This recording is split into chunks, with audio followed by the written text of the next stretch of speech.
Shalom, selamat sahabat Bapak Ibu sekalian. Suatu berkat dan sukacita yang dapat saya rasakan pada sahabat ini oleh karena dapat kembali menyapa Bapak Ibu sekalian di hari Sabat ini, dan saya yakin oleh karena berkat dan kasih Tuhan sajalah yang memampukan kita untuk dapat hadir kembali bersama-sama belajar akan firman Tuhan.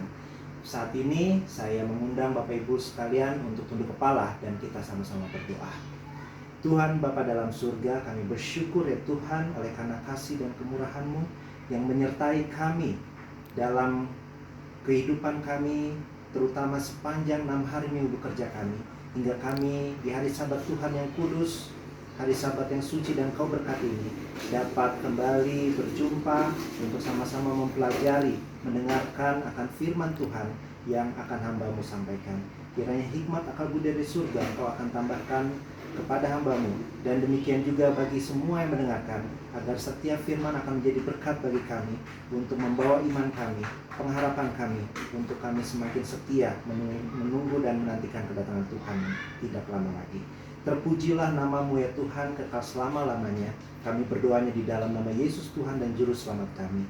Amin. Bapak dan Ibu sekalian, suatu kali ada seorang yang bernama Dr. Mark. Dia ini adalah spesialis kanker, di mana dia sudah dijadwalkan untuk menerima suatu penghargaan oleh karena kerja kerasnya. Dia menemukan suatu yang sangat berharga dalam dunia kedokteran, sehingga ia tidak sabar lagi untuk menghadiri akan penghargaan tersebut. Dan pada saat itu dia cepat-cepat pergi ke bandara, lalu dia terbang dengan pesawatnya. Namun di tengah perjalanan, baru 2 jam penerbangan, pesawatnya mengalami kerusakan sehingga harus mendarat darurat di bandara terdekat. Dan setelah dia turun dari pesawat itu, dia langsung pergi ke bagian informasi menanyakan berapa jauh lagi perjalanan yang harus dia tempuh dan kapan dia bisa berangkat kembali dengan pesawat itu. Lalu dikatakan oleh bagian informasi, "Bapak, mohon maaf, pesawat baru ada kurang lebih 10 jam dari sekarang." Dan dia, Dr. Mark itu langsung berkata, "Saya pasti terlambat untuk datang ke acara penghargaan saya." Lalu bagian informasi ini menyatakan, memberikan informasi, Bapak boleh coba Bapak untuk pergi mengendarai mobil kurang lebih dari sini hanya sekitar 4 jam untuk mencapai tujuan yang Bapak kehendaki." Lalu tanpa pikir panjang, dia berpikir dia akan pergi untuk menyewa mobil dan mengendarai sendiri mobil tersebut untuk mencapai kota tujuan tempat acara penghargaan itu akan dilaksanakan. Lalu dalam perjalanannya ini, dia mengemudi walaupun dengan perasaan agak khawatir karena dia tidak biasa mengemudi jauh. Dan setelah 2 jam mengemudi, dia baru sadar bahwa jalan yang harus dia lewati adalah jalan yang salah, oleh karena badai yang sangat besar menghalangi pandangannya. Saudaraku, apa yang terjadi? Lalu Dr. Mark, dia mencari desa terdekat untuk mencari pertolongan atau meminjam telepon untuk menghubungi teman-temannya. Dan pada perjalanannya itu, dia menemukan sebuah rumah kecil yang sangat sederhana. Dan pada saat dia mengetuk pintunya, seorang ibu membukakan pintu untuknya dan mempersilahkan Dr. Mark ini masuk. Lalu Dr. Mark menceritakan kejadian tersebut kepada ibu ini, dan ibu ini mempersilahkan Dr. Mark untuk tinggal di rumahnya sementara waktu sampai dia bisa melanjutkan kembali perjalanannya. Lalu Dr. Mark diberikan makanan dan minuman oleh ibu tersebut. Dan pada saat menjelang malam, ibu itu mengajak Dr. Mark, "Dokter, saya memiliki jadwal untuk berdoa.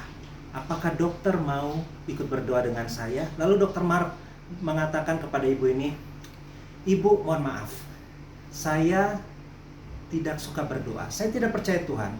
Saya lebih percaya kepada kerja keras untuk menghasilkan sesuatu." "Oh, baiklah." Lalu ibu ini pun pergi. Namun Dr. Mark dapat melihat bagaimana ibu ini berdoa. Dan dia melihat bagaimana ibu ini berdoa dengan sangat sungguh-sungguh sangat seperti memiliki beban yang sangat besar dalam hidupnya. Lalu Dr. Mark pada saat ibu itu sudah selesai berdoa, dia bertanya kepada ibu ini, "Ibu, apakah ada yang perlu ibu sampaikan kepada saya? Apakah ada yang bisa saya bantu? Karena saya melihat ibu seperti memiliki beban yang besar pada saat berdoa tadi." Lalu ibu itu berkata, "Dokter, saya memiliki anak. Saya memiliki seorang anak yang sakit kanker. Kalau dokter lihat, dia tidur di sebelah sana, dan penyakitnya ini sangat langka. Dan saya tahu, dan saya diinformasikan bahwa hanya ada satu dokter yang mampu menyembuhkan ataupun membantu dia untuk bertahan hidup lebih lama." Lalu dia menceritakan nama dokter itu adalah Dr. Mark. Saudaraku, Dr. Mark ini belum pernah menyebutkan nama dokternya, nama siapa dia sebenarnya.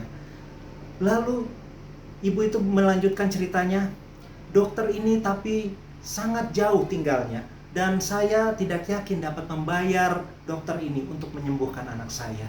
Saat itu juga langsung Dr. Mark merasakan suatu guncangan dalam hidupnya. Bagaimana Tuhan bekerja, bagaimana Tuhan menjawab doa ibu ini. Dia membuat perjalanannya menjadi seperti banyak sekali halangan dan rintangan yang dialami. Ternyata itu adalah jalan Tuhan untuk membawa Dr. Mark bertemu dengan ibu ini. Lalu dia memperkenalkan akan dirinya bahwa dialah dokter itu. Dialah dokter yang mampu untuk menyembuhkan anak tersebut. Saudaraku, di sini kita bisa melihat bagaimana kuasa doa. Ibu ini berkata, "Walaupun Tuhan belum menjawab doa saya, tapi saya percaya bahwa walaupun Tuhan belum menjawab sekarang, itu tidak akan merintangi iman saya." Sejak saat itu, Dr. Mark percaya bahwa Tuhan dapat merubah suatu duka cita, suatu kesulitan, bahkan menjadi suatu kemenangan dalam hidup seseorang. Itu juga yang dirasakan oleh ibu ini pada saat dia bertemu dengan Dr. Mark.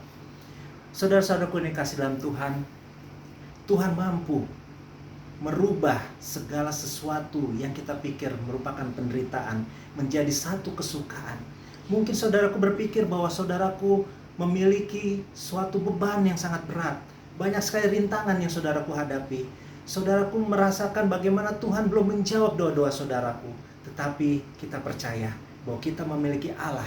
Kita memiliki Tuhan yang hebat, Tuhan yang biasa, yang dapat merubah kehidupan kita dari yang penuh lika-liku ini menjadi kemenangan. Saat ini saudaraku, saya ingin mengajak Bapak Ibu sekalian untuk kita sama-sama belajar akan firman Tuhan yang terdapat di dalam Markus 9 ayatnya yang ke-14 sampai yang ke-29. Bapak Ibu sekalian, dalam perikop ini kita dapat belajar bagaimana bercerita tentang Yesus pada saat dia dimuliakan di atas gunung. Dia baru turun dari gunung beserta 3 orang murid-muridnya, yaitu Petrus, Yakobus, dan Yohanes, untuk kembali berkumpul kembali dengan murid-murid yang lain. Saudaraku, pada saat Yesus turun dari bukit untuk menemui murid-murid yang lain, dia melihat satu kerumunan yang besar. Dia melihat murid-muridnya ada di tengah orang banyak di sana, dan dia menyadari ada satu peristiwa atau mungkin masalah yang terjadi di antara kumpulan tersebut. Kalau kita baca di ayatnya yang ke-15, pada waktu orang banyak itu melihat Yesus, tercenganglah mereka semua dan bergegas menyambut dia. Saya yakin pada saat itu, Yesus pada saat bertemu dengan murid-muridnya, Yesus selalu bertanya, apa yang terjadi?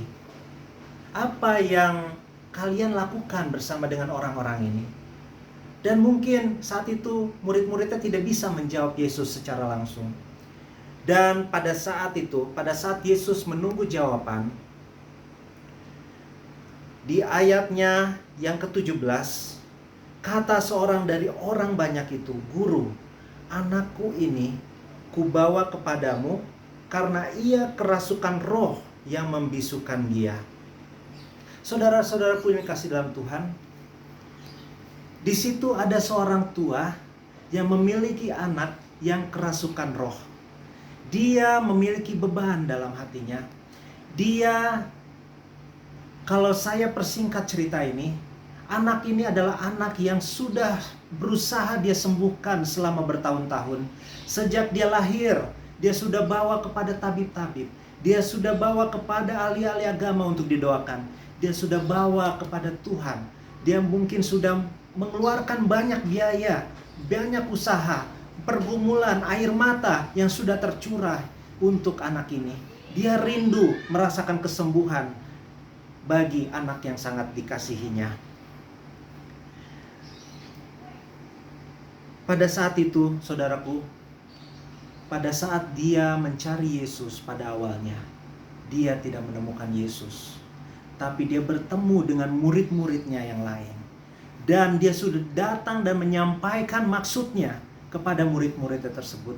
Tetapi apa yang terjadi? Murid-muridnya ini tidak dapat menyembuhkan anaknya tersebut.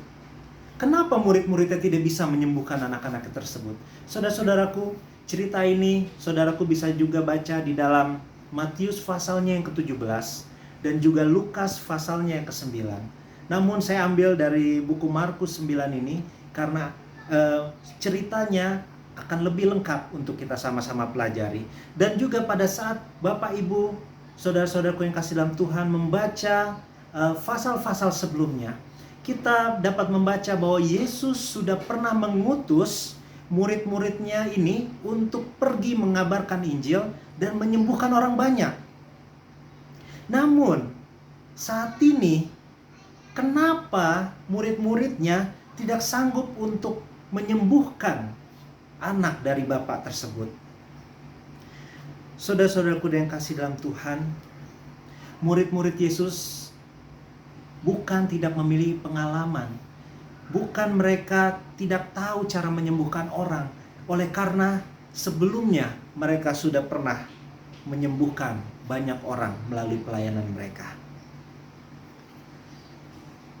Di ayatnya ke-19, maka kata Yesus kepada mereka, "Hai kamu angkatan yang tidak percaya, berapa lama lagi aku harus tinggal di antara kamu? Berapa lama lagi aku harus sabar terhadap kamu? Bawalah anak itu kemari."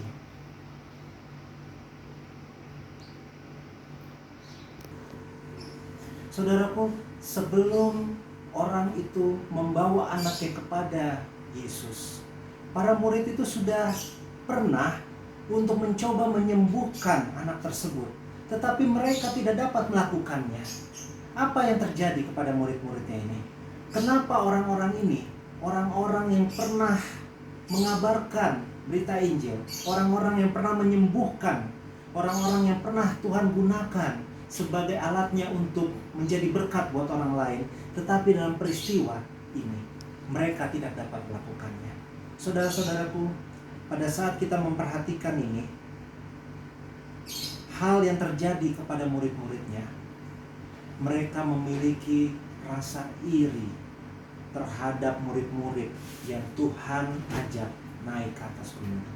Mereka iri kepada Petrus, Yakobus, dan Yohanes. Mereka merasa bahwa diri mereka lebih pantas untuk Tuhan ajak. Mereka merasa bahwa diri mereka lebih baik. Mereka merasa bahwa mereka lebih pintar dan mereka adalah murid Yesus yang lebih baik dan lebih cocok untuk Yesus ajak dibandingkan Petrus, Yohanes, dan Yakobus. Saudara-saudaraku yang kasih dalam Tuhan, di sini kita belajar bagaimana roh yang dimiliki oleh murid-muridnya. Mereka memiliki roh-roh yang tidak baik. Mereka memiliki roh-roh yang jahat. Di pelajaran ini kita dapat pelajari, tidak mungkin orang yang memiliki hati dan roh yang jahat dapat mengeluarkan roh jahat dari orang lain. Kita belajar, murid-murid ini kehilangan karunia itu. Murid-murid ini tidak memiliki kuasa itu pada saat mereka mengizinkan ada roh yang jahat di dalam hati mereka. Saudara-saudaraku yang kasih dalam Tuhan, di ayat yang ke-21 lalu Yesus bertanya kepada ayah anak itu, sudah berapa lama ia mengalami ini? Yang jadi pertanyaan buat kita, apakah Yesus tidak tahu, saudara? Apakah Yesus tidak tahu berapa lama penderitaan daripada ayahnya ini? Apakah Yesus tidak tahu berapa lama pergumulan yang orang tuanya alami untuk menyembuhkan anaknya yang dia kasih ini? Saudaraku, Yesus bukannya tidak tahu. Yesus tahu. Demikian juga Yesus tahu apa yang ada dalam pergumulan kita, apa yang ada dalam kerinduan hati kita yang paling dalam. Yesus tahu. Tetapi pada saat kita lanjutkan di ayat yang ke-22, sebab itu jika engkau dapat berbuat sesuatu, tolonglah kami dan kasihanilah kami. Saudaraku, yang jadi masalah di sini yang dapat kita pelajari adalah bukannya Yesus tidak tahu, bukannya Yesus tidak peduli kepada orang tua ini, bukannya Yesus ingin mencoba orang tua ini, tetapi Yesus melihat, Yesus memperhatikan iman daripada orang tua dari anak ini. Apakah dia memiliki iman yang benar-benar percaya kepada Yesus? Padahal di dalam kalimat di ayat yang ke-22 ini, sebab itu jika engkau dapat berbuat sesuatu. Di situ ada kata-kata keraguan. Dia bertanya, jika engkau dapat berbuat sesuatu. Mungkin sama seperti kita dan juga manusia-manusia yang lainnya. Kita perlu ditunjukkan dulu bukti, baru kita percaya. Oh iya, ayo tunjukkan dulu kepada saya bukti, baru saya percaya. Tetapi saudaraku, tidak demikian yang Tuhan inginkan dalam kehidupan kita. Dia menginginkan kita percaya dulu kepadanya dengan sepenuh hati, maka Tuhan akan tunjukkan jawaban yang terbaik dalam hidup kita. Dia akan tunjukkan apa rencananya yang terbaik dalam kehidupan kita. Kita lanjutkan di ayat selanjutnya. Di ayat yang ke-23 dalam Markus 9 ayatnya yang ke-23, jawab Yesus, katamu jika engkau dapat. Ini yang ingin saya saudara garis bawahi. Tidak ada yang mustahil bagi orang yang percaya. Saudaraku yang kasih dalam Tuhan, apakah engkau sudah menyerahkan semuanya ke dalam tangan Yesus? Apakah saudara dan saya sudah percaya kepada Yesus? Ataukah mau supaya Yesus tunjukkan dulu, baru saya percaya kepada Yesus? Saudaraku, kita dapat belajar dari iman orang tua yang kerasukan roh ini, di mana Yesus ingin melihat supaya orang tua ini dia harus percaya. Tidak ada yang mustahil bagi orang yang percaya. Itu juga yang harus kita ingat. Itu juga yang ingin saya tekankan kepada kita semua, bahwa saudaraku, walaupun situasi yang sulit saat ini, ingatlah, tidak ada yang mustahil buat Bapak, Ibu, dan saya, dan kita semua dapat Tuhan lakukan. Mujizat Tuhan yang Tuhan pernah lakukan di masa yang lalu, dapat Tuhan juga lakukan di masa yang kini dan juga yang masa akan datang. Saudara-saudariku yang kasih dalam Tuhan, di ayat yang ke-24, pada saat Yesus mengatakan hal tersebut, disinilah saya melihat kita dapat pelajari bahwa di situ ada pertobatan daripada orang tuanya ini. Di situ iman daripada orang tua ini dapat dia nyatakan kepada Tuhan. Dia dapat nyatakan kepada Tuhan melalui perbuatannya. Kita baca sama-sama. Segera ayah anak itu berteriak, aku percaya, tolonglah aku yang tidak percaya ini. Saudaraku, nyatakanlah itu saat ini kepada Tuhan. Tolonglah aku yang tidak percaya ini. Aku percaya Tuhan, aku percaya akan janjimu. Saudara-saudara yang dikasih dalam Tuhan, betapa sulit bagi kita untuk memiliki iman pada saat kita di dalam situasi yang sulit ini. Saya tahu itu, dan Tuhan tahu segala pergumulan dan keresahan hati kita ini. Termasuk apabila kita melihat anak-anak kita melihat orang tua kita melihat keluarga kita dalam kesulitan semua. Saya tahu dan Tuhan terlebih tahu bahwa kita memiliki iman yang gampang terguncang dalam situasi seperti ini. Tetapi pada saat ini ya saudara-saudara Tuhan, kita sama-sama renungkan akan janji Tuhan ini. Pada saat Yesus katakan tidak ada yang mustahil bagi orang yang percaya. Pada saat Yesus nyatakan bahwa Ia mampu melakukan yang terbaik dalam hidup saudara dan saya, kita harus katakan sama seperti orang tua dari anak yang kerasukan roh ini. Kita harus sampaikan, kita harus nyatakan dalam doa-doa kita, dalam ucapan syukur kita, aku percaya, tolonglah aku yang tidak percaya ini. Saudara-saudaraku, seketika itu mujizat terjadi kepada anak ini. Anak ini akhirnya sembuh. Anak ini akhirnya dapat ditinggalkan oleh roh-roh yang jahat itu, oleh karena kuasa Yesus nyata di dalam kehidupannya. Saudara-saudaraku yang kasih dalam Tuhan, hari Sabat ini juga ada satu lagi pelajaran yang dapat kita pelajari dari perikop ini, tentang bagaimana diperlukan kesatuan dari umat-umat Tuhan. Diperlukan satu kerendahan hati dari umat-umat Tuhan. Diperlukan roh yang benar, roh yang kudus untuk ada di hati setiap umat-umat Tuhan. Pada saat murid-muridnya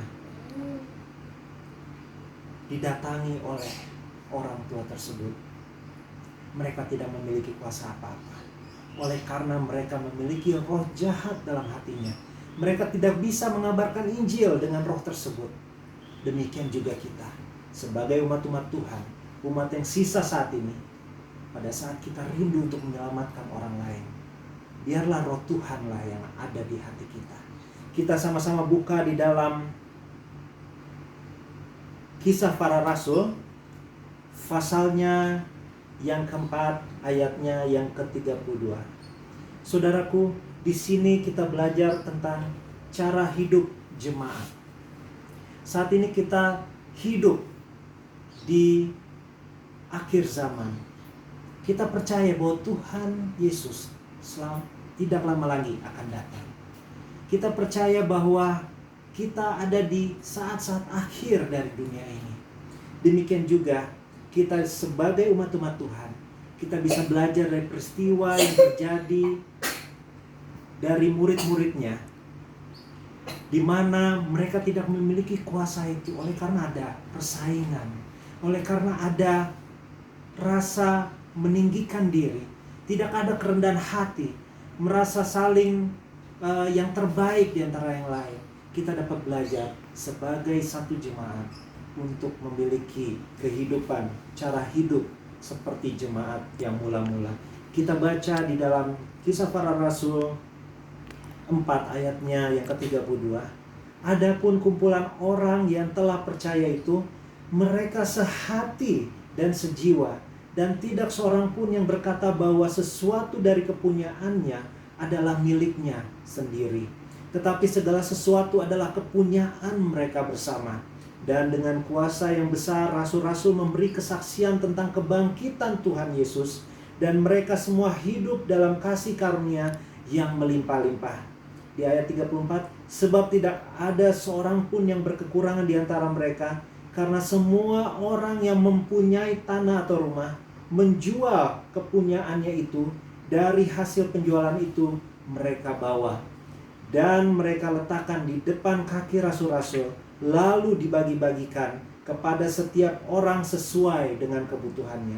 Demikian pula dengan Yusuf, yang oleh rasul-rasul disebut Barnabas, artinya anak penghiburan seorang Lewi dari Siprus. Ia menjual ladang miliknya, lalu membawa uangnya itu dan meletakkannya di depan kaki rasul-rasul. Saudara-saudaraku yang kasih dalam Tuhan, banyak hamba-hamba Tuhan bertanya-tanya, bagaimana kita menjalankan misi penginjilan dengan situasi seperti ini, di mana kita harus stay at home, di mana kita tidak bisa berkumpul secara banyak. Kita tidak bisa melakukan evangelisasi. Kita tidak bisa melakukan program-program penginjilan yang sudah kita buat sejak awal tahun dalam program kerja jemaat yang sangat sudah kita persiapkan dengan baik. Saudara-saudara yang kasih dalam Tuhan, inilah kesempatan kita dapat belajar dari jemaat yang mula-mula.